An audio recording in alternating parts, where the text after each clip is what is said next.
কোয়েল চাষের মধ্যে সবচাইতে একটি পরিশ্রমী কাজ হচ্ছে এর ময়লাটা পরিষ্কার করা। হ্যাঁ বন্ধুরা, আমি একদিন পর পর এই ময়লাগুলো পরিষ্কার করি। এই দেখেন একদিনে কতটা পরিমাণে ময়লা জমে গেছে, যেগুলো হচ্ছে আমি পরিষ্কার করতেছি। এই পরিষ্কার করাটা খুব কষ্টসাধ্য কাজ।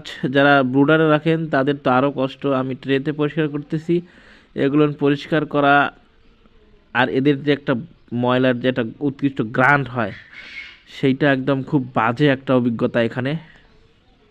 আর আমরা কখনোই পাখিটাকে দেখে সুস্থ মনে করতে পারবো না। এর সুস্থতা কতটুকু রয়েছে তা কিন্তু সবটুকুই নির্ভর করে এই মলের উপরে। আমরা মল দেখেই কিন্তু বুঝতে পারবো এ পাখিটি সুস্থ কি না অসুস্থ, যেটা আপনি পাখিটিকে দেখে বুঝতে পারবেন না। আর ঠিক এই মল সম্পর্কে আপনাকে বিশারদ হতে হবে এবং এই মলটা পরিষ্কার করার সময় আপনাকে অবশ্যই লক্ষ্য রাখতে হবে পাখিটি সুস্থ না অসুস্থ, সেটাও খেয়াল করতে হবে। আর এই মল পরিষ্কার করার একটা তিক্ত অভিজ্ঞতা আমি আপনাদের কাছে শেয়ার করলাম। জানি না কেমন লেগেছে ভিডিওটি। যদি ভালো লেগে থাকে অবশ্যই লাইক কমেন্ট শেয়ার করে জানিয়ে দেবেন।